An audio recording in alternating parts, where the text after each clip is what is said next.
This sermon, Things That Ought to Be, was delivered on Sunday evening, December 5th, 1965 at the First Assembly of God in Rialto, California, USA. நம்முடைய கர்த்தராகிய இயேசு கிறிஸ்துவின் விலையேறப்பட்ட நாமத்திற்கு மகிமை உண்டாவதாக. நம்முடைய அருமை சகோதரனும் இக்கடைசி கால தீர்க்கதரிசியுமான வில்லியம் மரியன் பிரணாம் அவர்களால் 1965 வருடம் டிசம்பர் மாதம் 5ஆம் தேதி ஞாயிறு மாலையில் அமெரிக்கா கலிபோர்னியா ரியால்டோவில் உள்ள முதலாம் தேவனுடைய சபையிலே things that are to be, இனி வரப்போகும் காரியங்கள் என்ற தலைப்பின் கீழ் கொடுக்கப்பட்ட செய்தியை இப்பொழுது நீங்கள் தமிழாக்கத்துடன் கேட்கப் போகின்றீர்கள். Now, if we are those attributes of God, we cannot live by creeds. We cannot live by denominationalism. We must live by the Word, because the bride is a part of the bridegroom, like any wife is a part of her husband. இப்பொழுது நாம் அந்த தேவனுடைய தன்மைகளாக இருப்போமாயின் நாம் கோட்பாடுகளினால் ஜீவிக்க முடியாது, நாம் ஸ்தாபன தத்துவங்களினால் ஜீவிக்க முடியாது, நாம் வார்த்தையினால் மட்டுமே ஜீவிக்க வேண்டும். ஏனென்றால் எந்த ஒரு மனைவியும் அவளுடைய கணவனின் ஒரு பாகமாக இருப்பது போலவே மணவாட்டியானவள் மணவாளனின் ஒரு பாகமாக இருக்கிறாள். Therefore, we must be that word bride. ஆகையால் நாமே அந்த வார்த்தை மணவாட்டியா இருக்க வேண்டும். And what is that word bride? The manifestation of this hour. The bride, not a creed or a denomination, but a living article of God. That's right. A living attribute of God, displaying to the world the attributes of God in the formation of the bride that's to be expressed in this hour that we're now living. அந்த வார்த்தை மணவாட்டி என்றால் என்ன? அது ஒரு கோட்பாடோ அல்லது ஒரு ஸ்தாபனமோ அல்லாத இந்த வேளையின் வெளிப்படுத்தலான மணவாட்டியாய் உள்ளது. ஆனால் ஜீவிக்கின்ற தேவனுடைய வாக்கியமாய், ஒரு ஜீவிக்கின்ற தேவனுடைய தன்மையாய் நாம் இப்பொழுது ஜீவித்துக் கொண்டிருக்கிற இந்த வேளையில் வெளிப்படவிருக்கும் மணவாட்டியின் உருவ அமைப்பில் உள்ள தேவனுடைய தன்மைகளை உலகிற்கு வெளிக்காட்டுபவளாயிருக்கிறார். Martin Luther could not express the attributes that we express, because that was in the beginning, the resurrection, like the corn of wheat that went into the earth. நாம் வெளிப்படுத்துகிற தன்மைகளை மார்ட்டின் லூத்தர் வெளிப்படுத்த முடியவில்லை. ஏனென்றால் கோதுமை மணியானது பூமிக்குள்ளே சென்றது போல அது ஆதியிலே உயிர்த்தெழுதலில் இருந்தது. I will quote this again. You probably read the book. That German making fun of me and said I was a fanatic of all the fanatics. He was absolutely against everything that's called God, and even made fun of God. இப்பொழுது நான் இதை மீண்டும் மேற்கோள் காட்டுகிறேன். மூடபக்தி வைராக்கியம் கொண்ட எல்லோரிலும் நான் அதிக மூடபக்தி வைராக்கியம் கொண்டவன் என்று அந்த ஜெர்மானியன் என்னை பரியாசம் பண்ணி எழுதின அந்த புத்தகத்தை நீங்கள் அநேகமாக வாசித்திருப்பீர்கள். தேவன் என்று அழைக்கப்படுகின்ற ஒவ்வொரு காரியத்திற்கும் அவன் எதிரானவனாய் இருந்து தேவனை குறித்து கூட பரியாசம் பண்ணினான். Said a God that could open the Red Sea and said take his people out and set with his hands across his tummy and let through the dark ages all those people die and suffer and those little children be eaten by lions. அதில் சிவந்த சமுத்திரத்தை பிளந்து தம்முடைய பிள்ளைகளை வெளியே அழைத்து சென்ற ஒரு தேவன் இருளின் காலங்களினூடாக அந்த ஜனங்கள் மரிக்கவும் துன்புறவும் அந்த சிறு பிள்ளைகள் சிங்கங்களுக்கு இரையாகும்படி எப்படி தன்னுடைய கரங்களை கட்டிக்கொண்டு வேடிக்கை பார்க்க முடிந்தது என்று கூறியிருந்தார். You see, the whole program, the whole church is built upon divine revelation. Jesus said in St. Matthew's, the 16th chapter, flesh and blood has not revealed this to you, but my Father which is in heaven has revealed this to you. நீங்கள் பாருங்கள், முழு திட்டமும் முழு சபையுமே தெய்வீக வெளிப்பாட்டின் மேல் கட்டப்பட்டுள்ளது. இயேசு பரிசுத்த மத்தேயு 16ஆம் அதிகாரத்தில் மாம்சமும் இரத்தமும் இதை உனக்கு வெளிப்படுத்தவில்லை, பரலோகத்தில் இருக்கிற என் பிதாவே இதை உனக்கு வெளிப்படுத்தினார் என்றார். What was the revelation of who he was? And upon this rock I'll build my church, and the gates of hell can't prevail against it. அது என்னவா இருந்தது? அவர் யாராய் இருந்தார் என்ற ஒரு வெளிப்பாடாகும். இந்த கல்லின் மேல் என் சபையை கட்டுவேன், பாதாளத்தின் வாசல்கள் அதை மேற்கொள்வதில்லை. புரிகின்றதா? The revelation of Jesus Christ in this hour. Not what he was in another hour, what he was now. The Bible expresses it's growing in the bride to the full stature. அது இந்த மணி நேரத்தில் உள்ள இயேசு கிறிஸ்துவின் வெளிப்பாடே அல்லாமல் மற்றொரு வேளையில் என்னவா இருந்தார் என்பதல்ல, அவர் இப்பொழுது என்னவா இருக்கிறார் என்பதையே வேதம் வெளிப்படுத்துகிறது. அது முழு வளர்ச்சி அடையும்படியாய் மணவாட்டிக்குள் வளர்ந்து கொண்டிருக்கிறது. Therefore, if the corn of wheat of Christ had to fall in the ground, so did the bride have to fall in the ground through the dark ages. ஆகையால் கிறிஸ்து என்னும் கோதுமையானது நிலத்தில் விழ வேண்டியதா இருந்தது போல இருளின் காலங்களினூடாக மணவாட்டியும் நிலத்தில் விட வேண்டியதாயிருந்தது. Any grain that goes in the ground must die or it can't produce itself, reproduce itself. நிலத்திற்குள்ளே செல்லுகிற எந்த தானியமும் மரிக்க வேண்டும். இல்லை என்றால் அது தன்னை உற்பத்தி செய்து கொள்ள முடியாது. தன்னை உற்பத்தி செய்து கொள்ளவே முடியாது. And the great church that he established on the day of Pentecost by the sending of the Holy Ghost had to suffer martyrdom and go into the dirt, into the earth in the dark age to bring forth again in the age of Luther and come on out to the full statue of the bride of Jesus Christ for this last day. See, there's no way. Pentecost நாளன்று பரிசுத்த ஆவியை அனுப்பியதன் மூலம் அவர் நிறுவின அந்த மகத்தான சபையானது லூத்தரின் காலத்தில் மீண்டும் வளர்ந்து வரும்படியாகவும் இந்த கடைசி நாளில் இயேசு கிறிஸ்துவின் மணவாட்டியாக பரிபூரண வளர்ச்சி அடைவதற்கென இருளின் காலங்களில் பூமிக்குள்ளாக புழுதிக்குள்ளாக துன்பப்பட்டு இரத்த சாட்சியாக வேண்டியதாக இருந்தது. புரிகின்றதா? Therefore the bride in the rapture will come forth and there is all pre-planned by God, all backed up. ஆகையால் எடுத்துக்கொள்ளப்படுதலில் செல்ல வேண்டிய மணவாட்டி தோன்றுவாள். அவை யாவுமே தேவனால் முன்னமே திட்டமிடப்பட்டு ஆதரிக்கப்படுகின்றன. From the beginning he knowed every man, every place, who would sit, all about it. It's all pre-planned. ஆதி முதற்கொண்டே ஒவ்வொரு மனிதனையும் ஒவ்வொரு இடத்தையும் யார் இதில் பங்கு கொள்வார்கள் என்பதை குறித்த எல்லாவற்றையும் அவர் அறிந்திருந்தார். அவை யாவும் முன்னமே திட்டமிடப்பட்டிருக்கின்றன. God knew it would be here, and when he made it that way so that when we get there he's gone to prepare a place for it. அது இங்கு இருக்கும் என்பதை தேவன் அறிந்திருந்தார். அவர் அதை அந்த விதமாக அமைத்து நாம் அங்கு செல்லும் போது நமக்காக ஒரு ஸ்தலத்தை ஆயத்தம் பண்ண அவர் சென்றிருக்கிறார். And when we get there it'll all be prepared just like even this night is prepared. Like this hour is prepared. This his great foreknowledge tells him all these things. By foreknowledge. நாம் அங்கு செல்லும் போது இந்த மணி வேளையானது ஆயத்தப்படுத்தப்பட்டிருப்பது போல, இந்த இரவு ஆயத்தப்படுத்தப்பட்டிருப்பது போல அவை யாவும் ஆயத்தப்படுத்தப்பட்டிருக்கும். ஆம், அவருடைய மகத்தான முன்னறிவே இந்த காரியங்களை எல்லாம் முன்னறிவின் மூலம் அவருக்கு தெரிவிக்கிறது. He's omnipresent because he's omniscient. Omniscient because he's omnipresent. Therefore by his foreknowledge அவர் சகலத்தையும் அறிந்த காரணத்தால் அவர் சர்வ வியாபியாயிருக்கிறார். அவர் சர்வ வியாபியாயிருக்கின்ற காரணத்தால் சகலத்தையும் அறிந்திருக்கிறார். ஆகையால் அவருடைய முன்னறிவின் மூலமே அறிந்திருக்கிறார். He can't be just like the wind over the earth because he is a being. He just isn't a myth, he's a being. இப்பொழுது அவர் பூமியின் மேலிருக்கும் காற்றை போன்று இருக்க முடியாது. ஏனென்றால் அவர் ஒரு உருவமாயிருக்கிறார். அவர் வெறுமன ஒரு கட்டுக்கதையாயிருக்கவில்லை. அவர் ஒரு உருவமாயிருக்கிறார். He even dwells in a house. He dwells in a place called heaven. அவர் வாசம் செய்கிறார். அவர் ஒரு வீட்டில் கூட வாசம் செய்கிறார். அவர் பரலோகம் என்று அழைக்கப்படுகின்ற ஒரு ஸ்தலத்தில் வாசம் செய்கிறார்.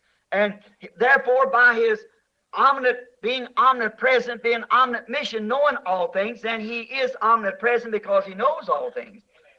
ஆகையால் அவர் சர்வ வியாபியாய் இருக்கின்றபடியால் சகலத்தையும் அறிந்தவராய் இருக்கின்றபடியால் எல்லா காரியங்களையும் அறிந்திருக்கிறார். ஆகையால் அவர் சர்வ வியாபியாய் இருக்கிறபடியால் அவர் எல்லா காரியங்களையும் அறிந்திருக்கிறார். You grew from your birth when you was born and presented into this world.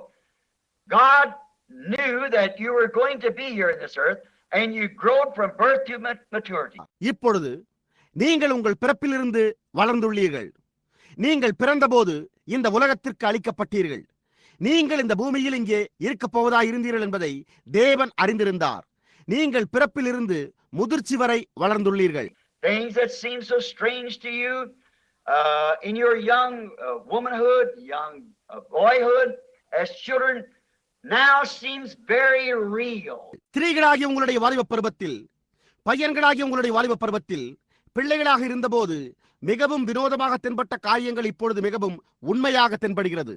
You couldn't understand it when you was a child, but now as you become adult, you begin to understand and find out that everything was just set just right, and it really means something to you now. நீங்கள் ஒரு குழந்தையா இருந்தபோது உங்களால் அதை புரிந்து கொண்டிருக்க முடியாது. ஆனால் இப்பொழுதோ உங்களுக்கு வயதாகும் போது நீங்கள் புரிந்து கொள்ள துவங்கி ஒவ்வொரு காரியமும் சரியாக பொருத்தப்பட்டுள்ளது என்பதை கண்டறிகின்றீர்கள். அது இப்பொழுது உங்களுக்கு உண்மையிலேயே அர்த்தமுள்ள ஒன்றாய் ஆகிவிடுகிறது. So is it in your spiritual birth?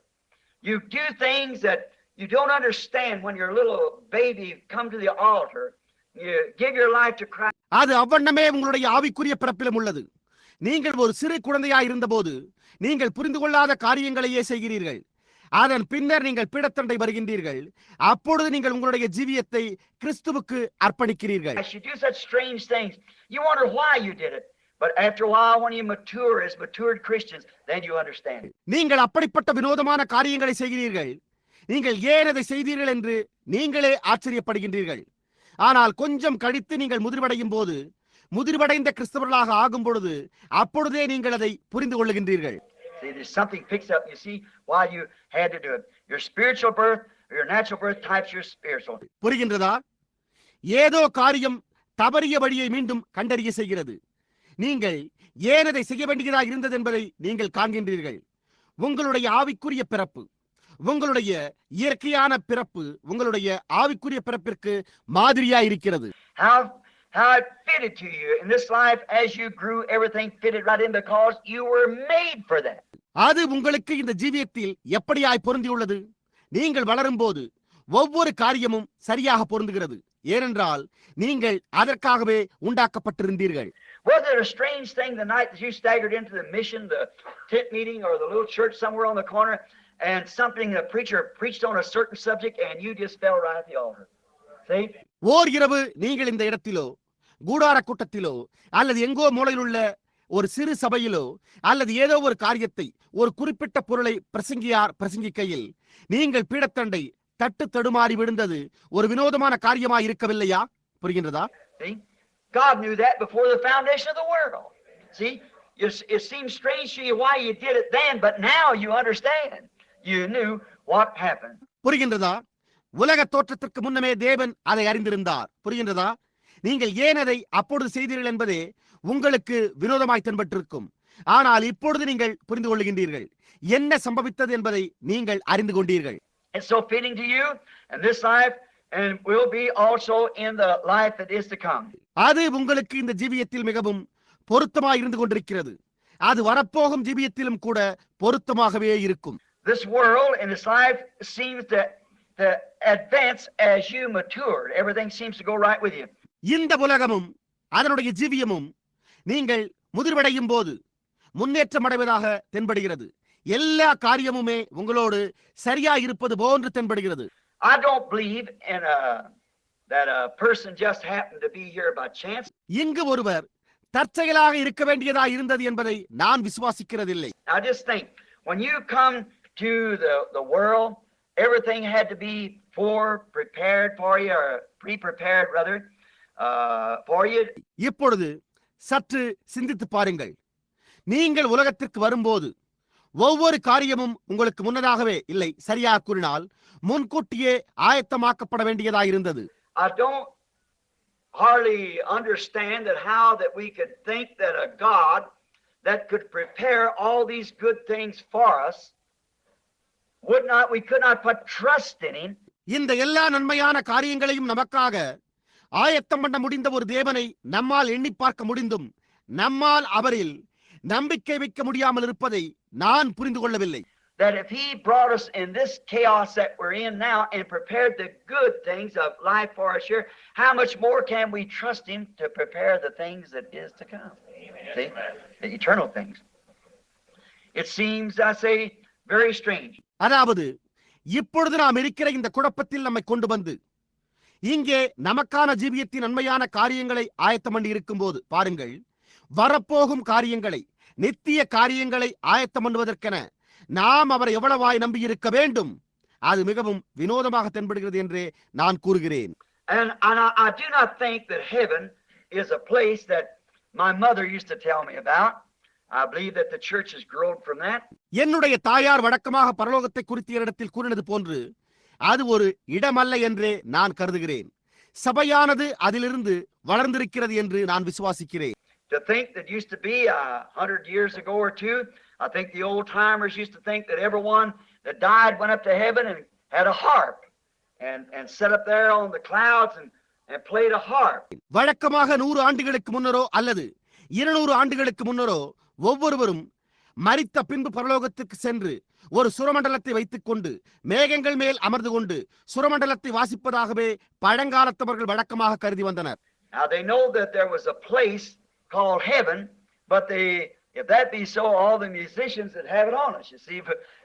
But it isn't that kind of a place. இப்பொழுது பரலோகம் என்று அழைக்கப்படுகின்ற ஒரு ஸ்தலம் இருந்தது என்பதை அவர்கள் அறிந்திருந்தனர். ஆனால் அவர்கள் அது அவ்வாறு இருக்குமாயின் எல்லா இசைக்கருவிகளை இசைப்பவர்களும் அங்கே இருந்திருக்க வேண்டும். நீங்கள் பாருங்கள், ஆனால் அதுவோ அவ்விதமான ஒரு ஸ்தலமாய் இருக்கவில்லை.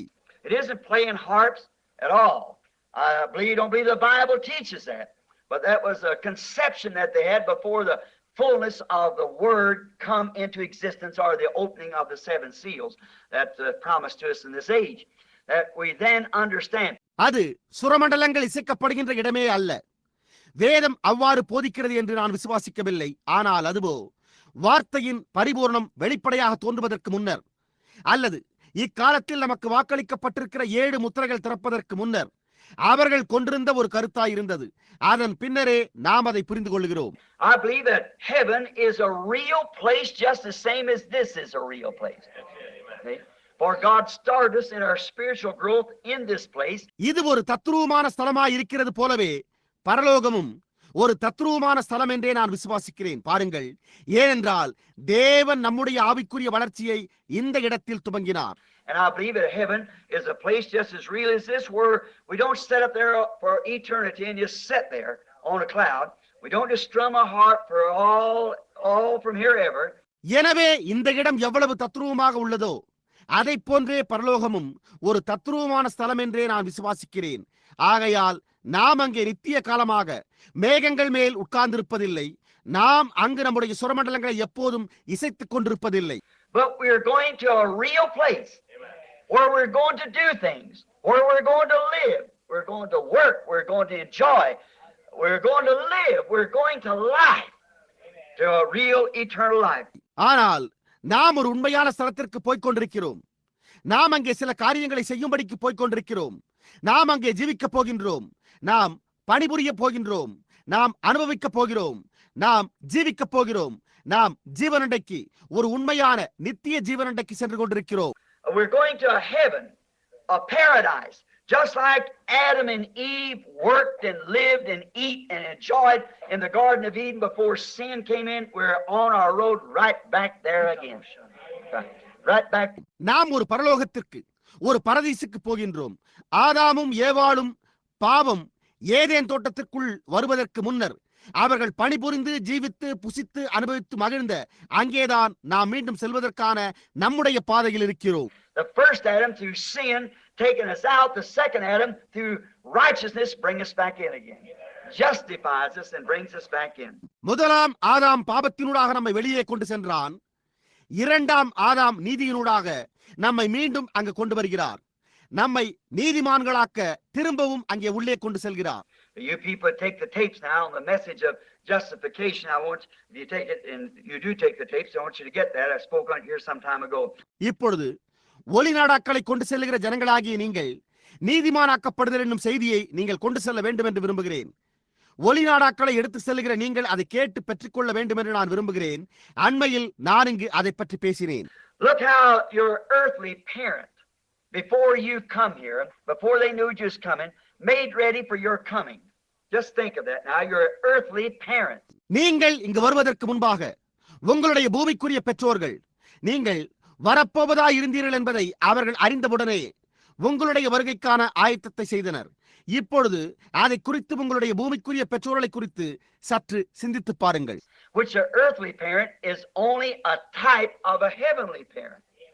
If we know how to give good gifts to our children, how much more does your heavenly Father know how to give good gifts to his children? Jesus spoke these words. பூமிக்குரிய பெற்றோர் பரலோக பிதாவின் மாதிரியாகவே உள்ளனர். நம்முடைய பிள்ளைகளுக்கு நல்ல ஈவுகளை எப்படி கொடுக்க வேண்டும் என்பதை நாம் அறிந்திருப்போமேயானால் நம்முடைய பரலோக பிதா தம்முடைய பிள்ளைகளுக்கு நல்ல ஈவுகளை எப்படி கொடுக்க வேண்டும் என்பதை அறிந்திருப்பது அதிக நிச்சயம் அல்லவா? இயேசு இந்த வார்த்தைகளை பேசினார். See, they made ready your coming. They made a little crib or got some little booties and little clothes and so forth. They made ready everything for you to arrive. Prepared before you even come on the earth. புரிகின்றதா? உங்களுடைய வருகைக்கு அவர்கள் ஆயத்தம் பண்ணினர். அவர்கள் ஒரு சிறு தொட்டிலை உண்டாக்கினர். இல்லை என்றால் சில சிறு காலுறைகளை உண்டு பண்ணினர். சிறு துணிகளை உண்டு பண்ணினர். உங்களுடைய வருகைக்கான ஒவ்வொரு காரியத்தையும் அவர்கள் ஆயத்தம் பண்ணினர். நீங்கள் பூமியின் மேல் தோன்றுவதற்கு முன்னமே அவர்கள் ஆயத்தம் பண்ணினர். Jesus has gone to make ready our coming there. Now, notice, in my Father's house is many mentions. அங்கே நம்முடைய வருகைக்கு ஆயத்தம் செய்யும்படிக்கு இயேசுவானவர் சென்றிருக்கிறார். இப்பொழுது கவனியுங்கள், என் பிதாவின் வீட்டில் அநேக வாசஸ்தலங்கள் உண்டு. Or let us, I don't mean to add to the word or take from it, because we're not to do that. Revelations 22 said, whoever will add a word or take a word out of it. வார்த்தையோடு எதையும் கூட்டும்படியாகவோ அல்லது அதிலிருந்து எதையும் எடுத்து போடும்படியாக நான் கூறவில்லை. ஏனென்றால் நாம் அதை செய்யக்கூடாது. வெளிப்படுத்தும் விசேஷம் 22ஆம் அதிகாரம், ஒருவன் இதனோடு ஒரு வார்த்தையை கூட்டினால் அல்லது இதிலிருந்து ஒரு வார்த்தையை எடுத்து போட்டால் தேவன் அவனுடைய பங்கை எடுத்து போடுவார் என்று கூறியுள்ளார். But let me just make this as not an additive, but just to bring out a point. ஆனால் நான் உங்களுக்கு இதை கூறட்டும், கூட்ட வேண்டும் என்றல்ல, ஆனால் நான் அதை சற்று தெளிவுபடுத்தவே கூறுகிறேன். In my Father's house is many kinds of mentions. I don't believe that when we get to heaven that we will be just everybody look just exactly alike. என் பிதாவின் வீட்டில் அநேக விதமான வாசஸ்தலங்கள் உண்டு. நாம் பரலோகத்திற்கு செல்லும் போது நாம் எல்லோரும் காண்பதற்கு ஒரே விதமாய் இருப்போம் என்று நான் நம்புகிறதில்லை. I don't believe that at all will be blondes or brunettes or little or all big or all giants. I believe that God is a God of variety. எல்லோருமே வெண் பொன் நிறமானவர்களாகவோ அல்லது கருமை நிறம் கொண்டவர்களாகவோ அல்லது சிறு உருவம் கொண்டவர்களாகவோ அல்லது எல்லோருமே பெரிய உருவம் கொண்டவர்களாகவோ அல்லது எல்லோருமே ராட்சசர்களாகவோ இருப்போம் என்று நான் நம்புகிறதில்லை. தேவன் பல்வேறு வகைகளை கொண்ட ஒரு தேவனாக இருக்கிறார். The world proves that. He's got big mountains and little mountains. He's got plains. He's got deserts. He's got different things because he made it the way he wanted it. உலகம் அதை நிரூபிக்கிறது. அவர் பெரிய மலைகளையும் சிறிய மலைகளையும் உடையவராயிருக்கிறார். அவர் சமவெளிகளை உடையவராயிருக்கிறார். அவர் பாலைவனங்களை உடையவராயிருக்கிறார். அவர் வித்தியாசமான காரியங்களை உடையவராயிருக்கிறார். ஏனென்றால் அவர் அதை விரும்பின விதமாகவே அதை உண்டாக்கினார். And he made the seasons, summer, winter, spring, autumn. He made the seasons. It shows he's a God of variety. அவர் பருவ காலங்களை உண்டாக்கினார். கோடை காலம், குளிர்காலம், வசந்த காலம், இலையுதிர் காலம். அவர் பருவ காலங்களை உண்டாக்கினார். அது அவர் பல்வேறு வகைகளை கொண்ட ஒரே தேவன் என்பதை காண்பிக்கிறது. He made you in a variety. Some men are real blusterous and some are real dogmatic and others are fine and others are kind. And you just find all different kinds of people. And in his kingdom. அவர் பல்வேறு விதங்களில் உங்களை உண்டு பண்ணினார். சில மனிதர்கள் உண்மையிலேயே பிதற்றுகிறவர்களாயிருக்கின்றனர். சில மனிதர்கள் உண்மையிலேயே பிடிவாதமானவர்களாயிருக்கின்றனர். வேறு சிலர் அருமையானவர்களாயிருக்கிறார்கள். வேறு சிலர் தயவுள்ளவர்களாக இருக்கிறார்கள். எனவே நீங்கள் பல்வேறு வகையான ஜனங்களை அவருடைய ராஜ்யத்தில் கண்டடைகின்றீர்கள். See, look at Saint Peter and judge him by Andrew. புரிகின்றதா? பேதுருவை பாருங்கள், அவனை அந்திரேயாவோடு ஒப்பிட்டு பாருங்கள். See, Andrew is that prayer warrior, just stayed on his knees all the time. And the apostle Peter was one of those firebrands that preached and so forth. And Paul was more scholarly, more of the like the prophet or something. It's set back. அந்திரேயா ஜெப வீரனாய் எல்லா நேரத்திலும் தன்னுடைய முழங்காலில் தரித்திருப்பவனாயிருந்தான். ஆனால் அப்போஸ்தலனாகிய பேதுருவோ அந்த வைராக்கியமுள்ள பிரசங்கிகளில் ஒருவனாயிருந்தான். பவுல் பழைய நிலையில் தீர்க்கதரிசியை போன்று அல்லது அதை போன்ற அதிக மேதையாக இருந்தான். See, Moses wrote the first 4 books of the Old, which he wrote the Old Testament. The rest of it was the laws and kings and psalms and so forth, and what someone wrote of the prophets. பாருங்கள், மோசே பழைய ஏற்பாட்டின் முதல் 4 புத்தகங்களை எழுதினான். அவன் பழைய ஏற்பாட்டை எழுதினான். அதன் மற்ற பாகம் நியாயப்பிரமாணம், ராஜாக்கள், சங்கீதங்கள் போன்றவைகளாகும். But Moses wrote the laws, the first 4 books of the Bible, Genesis, Exodus, Leviticus, and Deuteronomy. ஆனால் மோசே நியாயப்பிரமாணத்தை எழுதினான். வேதாகமத்தின் முதல் 4 புத்தகங்களை எழுதினான். ஆதியாகமம், யாத்ராகமம், லேவியராகமம் மற்றும் உபாகமம் ஆகும்.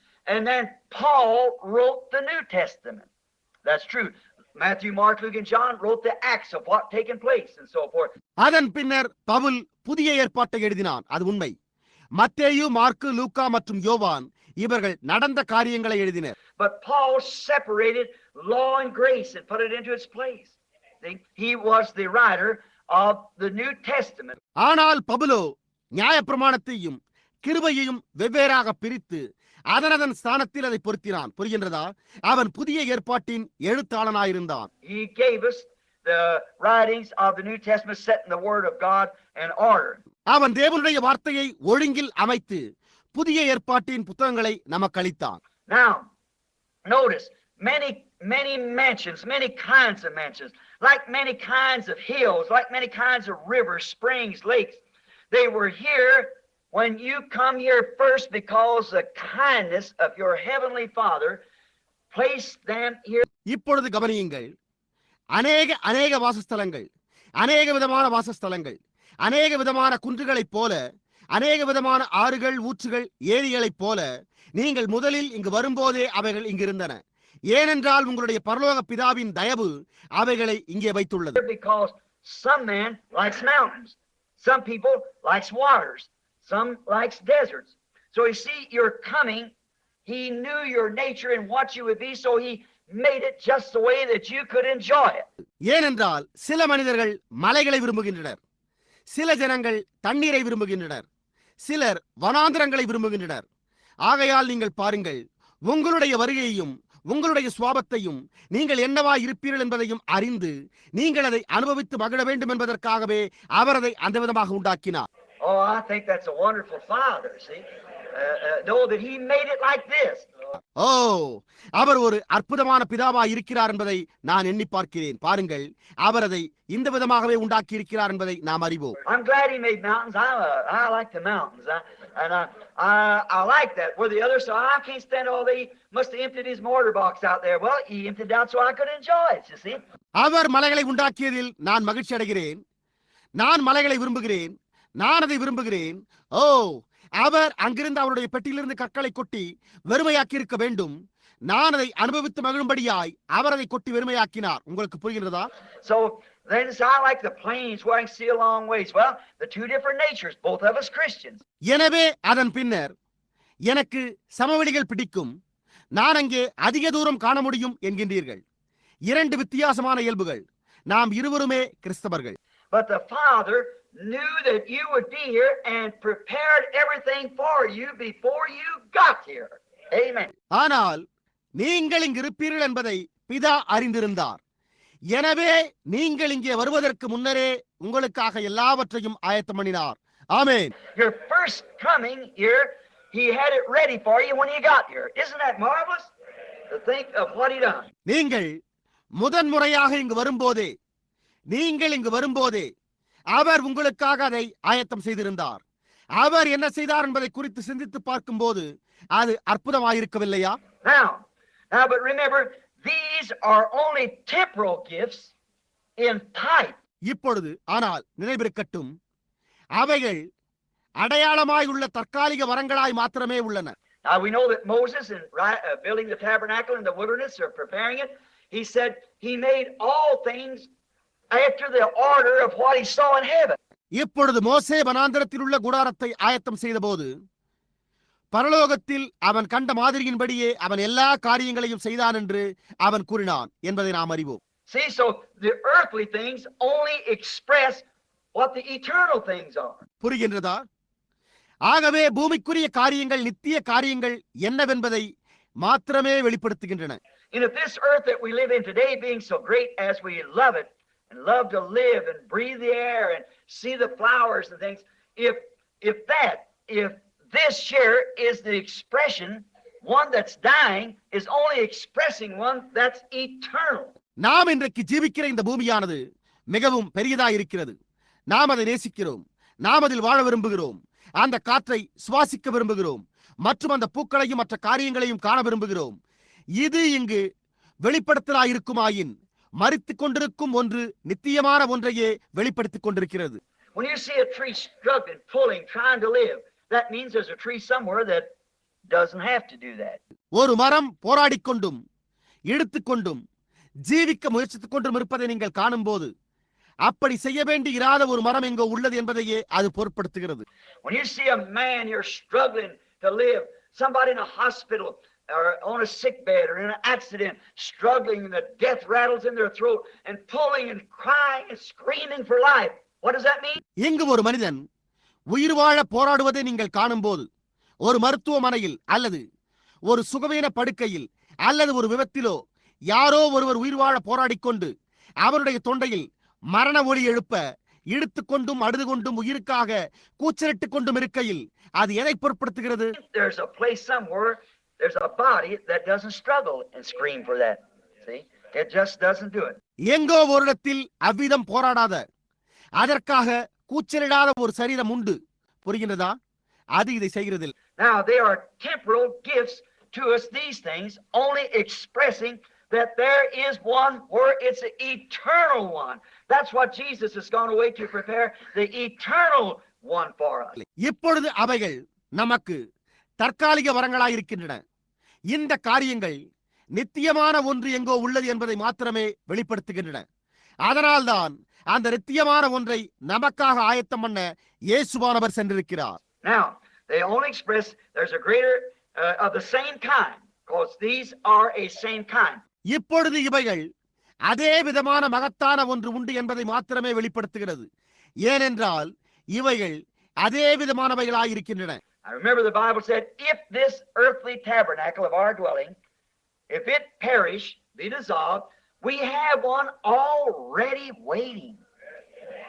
இப்பொழுது நினைவிருக்கட்டும், வேதம் இந்த பூமிக்குரிய குடாரமாகிய நம்முடைய வாசஸ்தலம் அழிந்து போனாலும் நமக்காக ஏற்கனவே ஒன்று காத்திருக்கிறது என்று கூறியுள்ளது.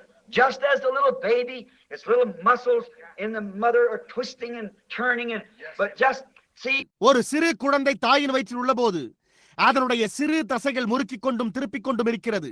ஆனால் புரிகின்றதா? and you notice, you can take a woman if she is ever so foul, but when she's become a mother, a little while before that baby's born, there's a kindness about the woman. Get around her. There's always something, she's more tender. நீங்கள் கவனிப்பீர்களேயானால், நீங்கள் ஒரு ஸ்திரியை எடுத்துக்கொண்டால் அவள் எப்போது மிகவும் முறையற்றவளாயிருந்தாலும் அவள் ஒரு தாயாகும் போது அந்த குழந்தை பிறப்பதற்கு சற்று முன்னர் அவளிடத்தில் ஒரு விதமான இரக்க குணம் காணப்படும். அவளை சுற்றிலும் ஏதோ ஒரு காரியம் எப்பொழுதும் இருக்கும். அவள் மிகவும் இளகிய குணம் படைத்தவளாயிருப்பாள். Why? There's a little angel spirit waiting to receive that natural body. Just as soon as it's born, the breath of life comes into it, and God breathes it in there, and it becomes a living soul. ஏன் அந்த மாம்ச சரீரத்தை பெற்றுக்கொள்ள ஒரு சிறு தூதனின் ஆவி காத்துக் கொண்டிருக்கிறது. அது பிறந்தவுடனே ஜீவ சுவாசம் அதற்குள் வருகிறது. தேவன் அங்கே அதை ஊதுகிறார். அதன் பின்னரே அது ஜீவ ஆத்மாவாகிறது. Now, just as this baby is being formed, then the spiritual body is there to receive it. இப்பொழுது இந்த குழந்தை பிறக்கின்ற போது அதை ஏற்றுக்கொள்ள அங்கே ஒரு ஆவிக்குரிய சரீரம் உள்ளது. And now, when this body is dropped here in this earth, like the baby's dropped, also there is a immortal body waiting to receive the spirit back into itself again. Oh, what a great thing. இப்பொழுது குழந்தையின் சரீரம் விழுவது போன்று இந்த சரீரம் இந்த பூமியின் மேல் விழும்போது அந்த ஆவியை தனக்குள் மீண்டும் ஏற்றுக்கொள்ள அழிவில்லாத ஒரு சரீரம் காத்துக் கொண்டிருக்கிறது. ஓ, என்ன ஒரு மகத்தான காரியம். We are now in Christ Jesus. Amen. Babes in Christ, children of God, waiting for the full deliverance at the coming of our Lord Jesus to receive us up unto himself, when the body of this mortal will take on immortality. நாம் இப்பொழுது கிறிஸ்து இயேசுவில் இருக்கிறோம். ஆமென். குழந்தைகளாக, கிறிஸ்துவுக்குள் குழந்தைகளாக, தேவனுடைய பிள்ளைகளாக, நம்முடைய கர்த்தராகிய இயேசு கிறிஸ்துவின் வருகையிலே அவர் நம்மை அவருக்குள்ளாக ஏற்றுக்கொள்ளும்படியான முழு விடுதலைக்காக காத்துக் கொண்டிருக்கிறோம். அப்பொழுது இந்த அழிவுள்ள சரீரம் அழியாமையை தரித்துக் கொள்ளும். All the things that he did expresses the things that are to come. அவர் செய்த எல்லா காரியங்களுமே ஒத்த தன்மை வாய்ந்த இனி வரப்போகும் காரியங்களை வெளிப்படுத்துகின்றன. Just as the body gives you here, just as this body he gave you to live in, only expresses that there is one that is greater yet to come. See, இங்கே உங்களுக்கு ஒரு சரீரம் கொடுக்கப்படுகிறது போல இந்த சரீரம் போலவே, அதாவது அவர் உங்களுக்கு ஜீவிக்க அளித்த சரீரமானது இதை காட்டிலும் மகத்தான சரீரம் ஒன்று உண்டு என்பதை மாத்திரமே வெளிப்படுத்துகிறது. புரிகிறதா? If we bear or have borne the image of the earthly, we also shall bear the image of the heavenly, which holds no evils in this one that is to come. மேலும் மண்ணானவருடைய சாயலை நாம் அணிந்திருக்கிறது போல வானவருடைய சாயலையும் அணிந்து கொள்வோம். எனவே வரப்போகும் அந்த சரீரத்தில் எந்த பொல்லாங்கும் காணப்படாது. Now this one does hold evil, sickness, death, sorrow. இப்பொழுது இந்த சரீரமோ பொல்லாங்கு, சுகவீனம், மரணம், துக்கம் என்பவர்களை கொண்டதாயிருக்கிறது. I've just expressed here not long ago, preaching on the transformation of the Word of God, of how that this body, it's got the evil in it, and all this modern civilization that we live in is of the devil. அண்மையில் தேவனுடைய மறுரூபம் என்பதன் பேரில் நான் பிரசங்கித்த போது இந்த சரீரம் எப்படிப்பட்டது என்பதை குறித்தும் இதற்குள் எப்படி பொல்லாங்கு காணப்படுகிறது என்பதை குறித்தும் நான் வெளிப்படுத்தினேன். நாம் வாழ்கிற இந்த எல்லா நவீன நாகரிகமும் பிசாசினுடையதாக இருக்கிறது. You don't believe that? The Bible says it is. This world, every government, we don't want to believe that, but the Bible plainly states it that every government, every kingdom of the earth is owned by the devil and ruled by the devil. நீங்கள் அதை நம்பவில்லையா? வேதம் அவ்வாறு கூறுகிறது. இந்த உலகமும் எல்லா அரசாங்கமும் பிசாசினுடையதாக இருக்கிறது. நாம் அதை நம்ப விரும்பவில்லை, ஆனால் வேதம் அதை தெளிவாக கூறுகிறது. அதாவது எல்லா அரசாங்கமும் பூமியின் ஒவ்வொரு ராஜ்யமும் பிசாசினால் சொந்தமாக்கப்பட்டு பிசாசினாலே ஆளப்படுகிறது. Jesus was taken by Satan up and showed him all the kingdoms of the world that was, would be, what more, and Satan claimed them his, and Jesus never argued with him because he is the God of this world. இயேசு சாத்தானால் மலையின் மேல் கொண்டு செல்லப்பட்ட போது அவன் அவருக்கு உலகத்தின் ராஜ்யங்களை காண்பித்தான். மேலும் சாத்தான் அவைகளை தன்னுடையதென்றே உரிமை கோரினான். அப்பொழுது இயேசுவானவர் அவனோடு ஒருபோதும் தர்க்கிக்கவே இல்லை. ஏனென்றால் அவன் இப்பிரபஞ்சத்தின் தேவனாயிருந்தான். See, and he said, I'll give them to you if you'll fall down and worship me. See, he was trying to give them over to Jesus without sacrifice. See, it was a bargain that he was going to make. புரிகின்றதா? மேலும் அவன், நீர் சாஷ்டாங்கமாய் விழுந்து என்னை பணிந்து கொண்டால் இவைகளை எல்லாம் உமக்கு தருவேன் என்றான். பார்த்தீர்களா? அவர் தியாக பலியாகாமல் இருக்கும்படிக்கு அவன் அவைகளை இயேசுவுக்கு கொடுக்க முயற்சித்துக் கொண்டிருந்தான். புரிகின்றதா? அது அவரிடத்தில் அவன் செய்ய போவதாயிருந்த ஒரு பேரமாயிருந்தது. But the world had sinned, so the penalty of sin was death, and he had to die. That's why God was manifested in flesh, so he could take death on him to pay the penalty. ஆனால் உலகமானது பாவம் செய்திருந்தது. ஆகையால் பாவத்தின் தண்டனை மரணமாயிருந்தது. எனவே அவர் மரிக்க வேண்டியதாயிருந்தது. அந்த காரணத்தினால்தான் தேவன் மாம்சத்தில் வெளிப்பட்டார்.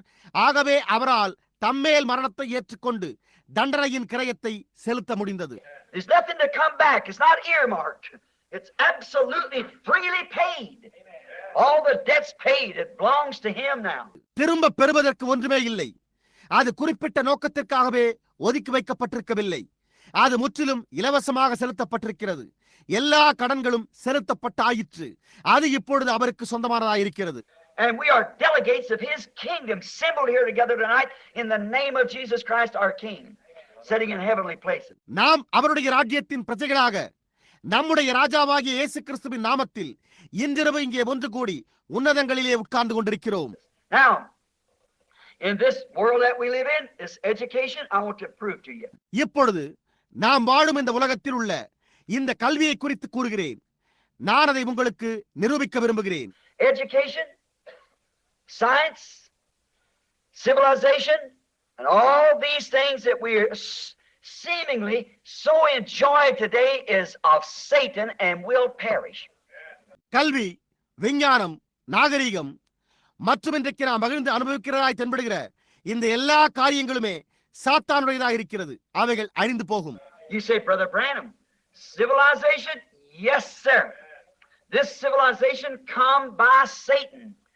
Genesis 4 proves it. Cain's son. See? நீங்களோ சகோதரன் பிரணாம், நாகரிகமா என்று கேட்கலாம். ஆமையா, இந்த நாகரிகம் பிசாசினால் உண்டானது. ஆதியாகமம் 4 அதை நிரூபிக்கிறது. காயீனின் குமாரன் பாருங்கள். Started their civilization, building cities and organs and so forth. And civilization came by knowledge. Knowledge is what the devil sold Eve in the Garden of Eden to cause her to transgress God's commandment. அவனே இந்த நாகரிகத்தை துவங்கி நகரங்களை கட்டி வாத்திய கருவிகள் போன்றவற்றை உண்டாக்கினான். நாகரிகம் அறிவினால் உண்டானது. அறிவு என்பது ஏதேன் தோட்டத்தில் சாத்தான் ஏவாளுக்கு விற்று போட்டதாயிருக்கிறது. அதுவே அவளுடைய தடுமாற்றத்திற்கும் தேவனுடைய கட்டளையை மீறுவதற்கும் காரணமாயிருந்தது. So there will be a civilization in the world that we're going to, but it won't be this kind of a civilization. For in this civilization we have sickness, sorrow, lust, death, everything in this civilization wrong. நாம் இனி இருக்க போகிற உலகில் ஒரு நாகரிகம் இருக்கும். ஆனால் அது இந்த விதமான ஒரு நாகரிகமாய் இருக்காது. ஏனென்றால் இந்த நாகரிகத்தில் நாம் சுகவீனத்தையும் துக்கத்தையும் இச்சையையும் மரணத்தையும் தவறான ஒவ்வொரு காரியத்தையும் பெற்றுள்ளோம். But in that civilization there will be none of these things. We won't need science. Science is a perversion of the original anyhow. See? ஆனால் அந்த நாகரிகத்தில் இந்த காரியங்கள் ஒன்றுமே இருக்காது. நமக்கு விஞ்ஞானமே தேவைப்படாது. எப்படி இருந்தாலும் விஞ்ஞானமானது மூல காரியத்தின் தாறுமாறாய் இருக்கிறது. புரிகின்றதா? You split a molecule to split an atom to do so and so to blow you up. You take gunpowder, bang this to kill something. நீங்கள் ஒரு மூலக்கூற்றை உடைக்கிறீர்கள். நீங்கள் இன்னதை செய்ய அணுவை உடைக்கிறீர்கள். உங்களை நிர்மூலமாக்கும்படிக்கே செய்கின்றீர்கள். நீங்கள் ஏதோ ஒன்றை கொல்லும்படியாய் துப்பாக்கியின் ரவையை எடுத்து இந்த விதமாய் நிறைக்கின்றீர்கள். You take the car and take gasoline out of the earth and the materials out of the earth to loosen up the fibers so it can blow up. நீங்கள் காரை எடுத்துக் கொள்கின்றீர்கள். நீங்கள் பூமியிலிருந்து பெட்ரோலை எடுத்து பூமியின் பிடியானது தளர்ந்து வெடித்து போகும்படியாய் பூமியிலிருந்து பொருட்களை எடுக்கின்றீர்கள். Go down the road at 90 miles an hour and kill somebody. See?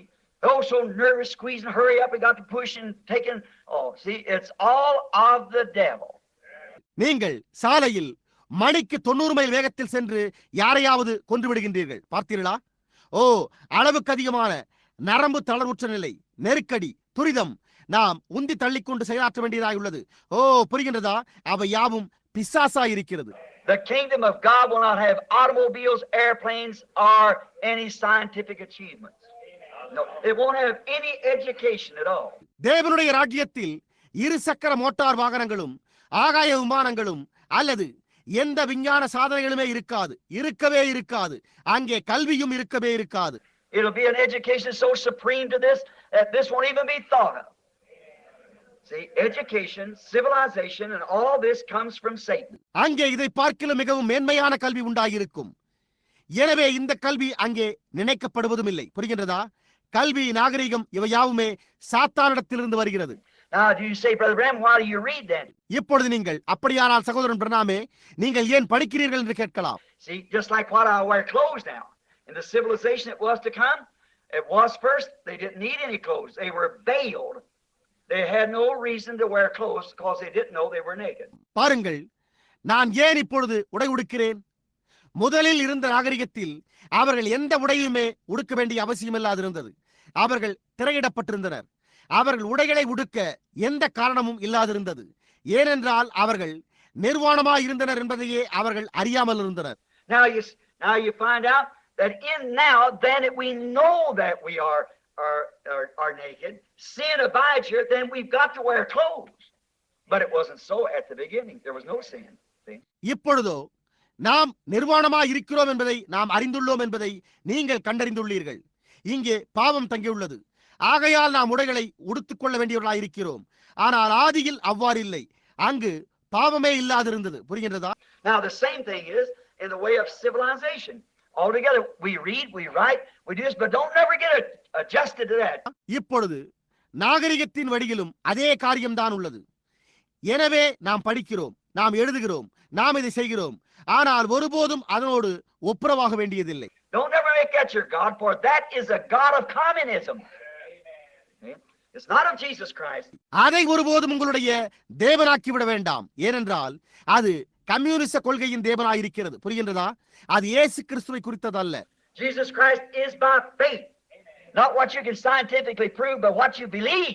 இயேசு கிறிஸ்துவை விசுவாசத்தின் மூலமே நிரூபிக்க முடியுமே அன்றி விஞ்ஞானத்தின் மூலம் உங்களால் அவரை நிரூபிக்க முடியாது.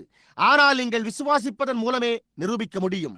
I can't scientifically prove you tonight in this building that there is a God, but yet I know He's here, but my faith vindicates it. இன்றிரவு இந்த கட்டடத்தில் தேவன் ஒருவர் இருக்கிறார் என்பதை என்னால் விஞ்ஞான பூர்வமாக உங்களுக்கு நிரூபிக்க முடியாது. ஆயினும் அதே சமயத்தில் அவர் இங்கிருக்கிறார் என்பதை நான் அறிவேன்.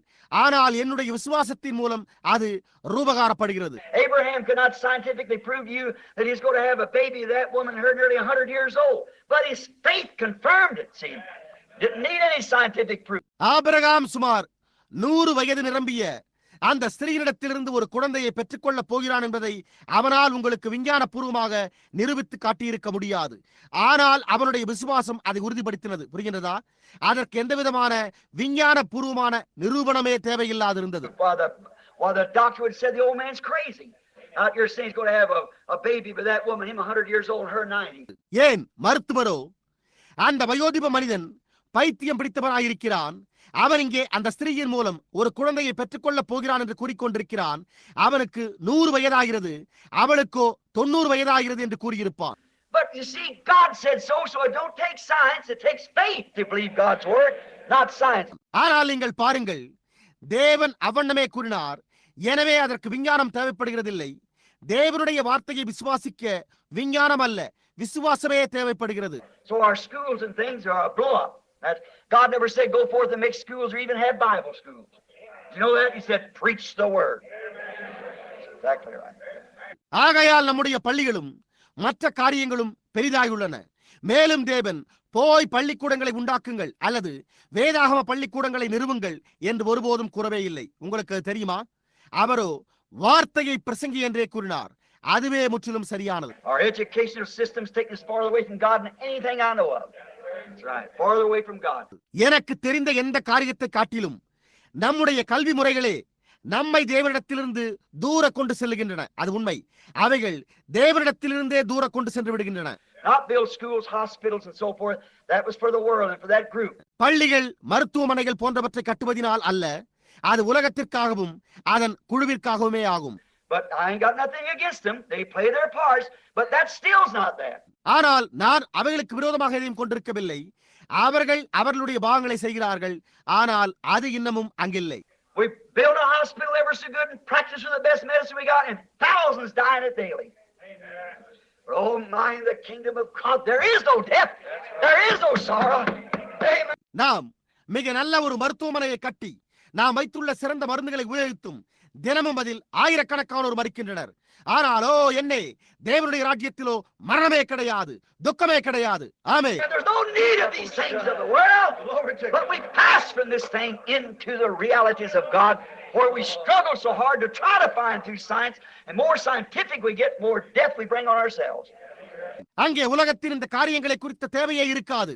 நாம் இந்த காரியங்களிலிருந்து தேவனுடைய உண்மையான காரியங்களுக்குள்ளாக கடந்து விட்டிருக்கிறோம். இங்கோ நாம் விஞ்ஞானத்தின் மூலம் மிகவும் கடினமாக கண்டறிய போராடுகிறோம்.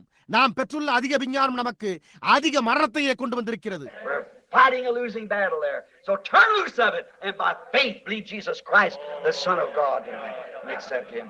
He is one. நாம் போரிட்டுக் கொண்டிருக்கிற ஒரு யுத்தத்தில் தோல்வி அடைந்து கொண்டிருக்கிறோம். எனவே நாம் அதை விட்டுவிடுவோம். தேவகுமாரனாகிய இயேசு கிறிஸ்து விசுவாசிக்கும் விசுவாசத்தின் மூலம் இன்றிரவு அவரை ஏற்றுக்கொள்வோமாக. அவரே அந்த ஒருவராக இருக்கிறார். What science preparing for you? More death. That's right. விஞ்ஞானம் உங்களுக்காக எதை ஆயத்தம் பண்ணி கொண்டிருக்கிறது? அதிக மரணத்தையே. அது உண்மை. Sputniks and everything going up and all these things to scatter death and everything across the earth. Don't look to that. Turn your head higher than that towards heaven. Sputnik என்ற செயற்கைக்கோள்களும் மேல் நோக்கி செல்லுகிற ஒவ்வொன்றும் இந்த எல்லா காரியங்களுமே பூமி முழுவதிலும் மரணத்தையே பரப்பிக் கொண்டிருக்கின்றன. அதை நோக்கி பார்க்காதீர்கள். அதை பார்க்கலும் இன்னும் உயரமாக பரலோகத்தை நோக்கியவாறு உங்களுடைய தலையை உயர்த்துங்கள். Look where Jesus sits on the right hand of God tonight, ever living to make intercessions on our confession of what we believe His word to be the truth. இன்றிரவு தேவனுடைய வலது பாரசத்தில் நம்முடைய அறிக்கையின் பேரில் வேண்டுதல் செய்து கொண்டிருக்கிற சதா காலங்களில் உயிரோடு இருக்கிற இயேசுவை நோக்கி பாருங்கள். என்னத்திற்காக? நாம் அவருடைய வார்த்தை சத்தியம் என்று விசுவாசிக்கிறோம். Now we find this life holds all kinds of evils, so therefore the life that is to come won't have it. This one has lust and sickness, death. இப்பொழுது இந்த வாழ்க்கை எல்லா விதமான பொல்லாங்குகளையும் உடையதாக இருக்கிறது என்பதை நாம் கண்டறிகிறோம். ஆகையால் வரப்போகின்ற ஜீவியமானது அந்த விதமான பொல்லாங்கை உடையதாகிறாது. இந்த ஒன்றே இச்சையையும் சுகவீனத்தையும் மரணத்தையும் உடையதாக இருக்கிறது.